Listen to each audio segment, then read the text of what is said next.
నమస్తే, నేను జీవి సత్యనారాయణ. ఈ వీడియోలో ప్రతి ఇంట్లో అందరికీ గ్యాస్ సిలిండర్ ఉంటుంది. గ్యాస్ స్టవ్, గ్యాస్ సిలిండర్, దానికి సంబంధించినటువంటి ఇన్ఫర్మేషన్. ఇప్పుడు మనము ఏదైతే గ్యాస్ సిలిండర్ ఉంటుందో పోర్టబిలిటీ అనమాట, అంటే ఇది అనౌన్స్ చేయడం జరిగింది. దానికి సంబంధించినటువంటి ఇన్ఫర్మేషన్ మీకు ఇవ్వటం జరుగుతుంది.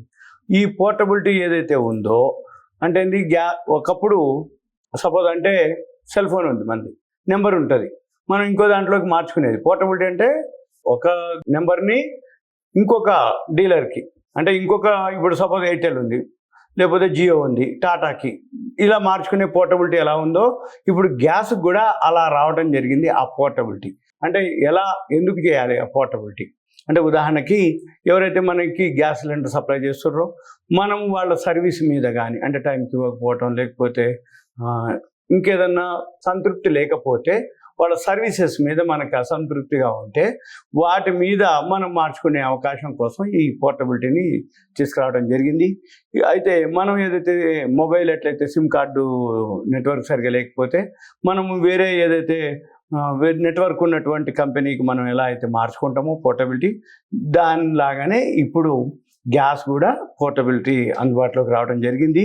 అయితే ఈ గ్యాస్ ఏదైతే అంటే మార్చుకోవడానికి ఇంకా వినియోగదారులకు కల్పించాలని ఒక ప్లాన్ అనమాట ఇది. అంటే ఇప్పుడు ఉట్టిగా ఇన్ఫర్మేషన్ ఇస్తున్నా, తర్వాత ఎప్పుడో ఒకసారి అనౌన్స్మెంట్ అయింది, అప్పుడు మళ్ళీ ఇంకొక వీడియో అప్లోడ్ చేయడం జరుగుతుంది. అయితే దీని ద్వారా ఏం జరుగుతుంది అంటే, ఇప్పుడు కొన్ని ప్రాంతాల్లో ఏవైతే ఉన్నాయో వాళ్ళ గ్యాస్ డీలర్లు ఉంటారు, వాళ్ళ ద్వారా మనకి అసౌకర్యాన్ని ఎదుర్కొంటాం. అంటే ఇవ్వకపోవటం, బ్లాక్లో అమ్ముకోవటం, లేకపోతే ఇంకేదైనా జరిగినప్పుడు మనకి సర్వీస్ ఇవ్వకపోవటం, అవన్నీ జరిగినప్పుడు పరిమిత ప్రత్యామ్నాయాలు మాత్రమే వినియోగదారులు ఉంటున్నట్లు గుర్తించడం జరిగింది. ఈ నేపథ్యంలో ఇంధన నియంత్రణ సంస్థ, ఈ petroleum and natural gas regulatory board, petroleum and natural gas regulatory board, PNGRB అన్నమాట.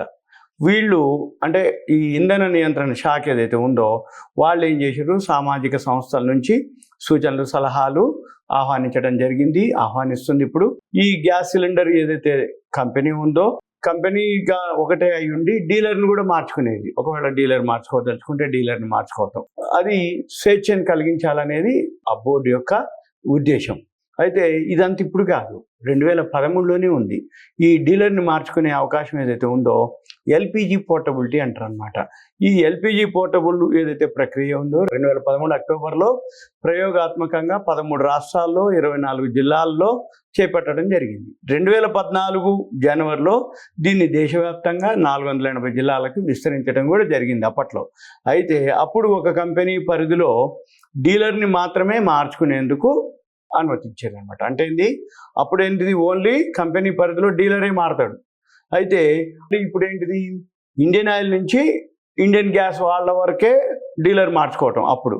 కానీ ఇప్పుడు ఇండియన్ గ్యాస్ నుంచి భారత్ పెట్రోలియం, హెచ్పి కానీ మార్చుకునే అవకాశం ఉండాలి అనేది కల్పించలేదు అప్పుడు. అంటే ఇండియన్ ఉన్నవాళ్ళు ఇండియన్ వాళ్ళే, ఇప్పుడు ఇండియన్ ఉన్నవాళ్ళు హెచ్పికి మారచ్చు, భారత్కి మారచ్చు. మరి ఏ కంపెనీ వాళ్ళైనా ఏ గ్యాస్ సిలిండర్ అయినా కానీ కంపెనీకి మార్చుకోండి, అంటే పోర్టబిలిటీ అంటే రీఫిల్లింగ్ కోసం ఇవ్వాల్సి ఉండటం, ఇది ఇప్పుడు ప్రజెంట్ ఈ వీడియోలో ఉన్నటువంటి సారాంశం. అయితే ఇది ఇంకా రాలేదు, ఈ మార్చుకునే సౌలభ్యం ఇవ్వాలనేది తాజా ప్రతిపాదన అనమాట.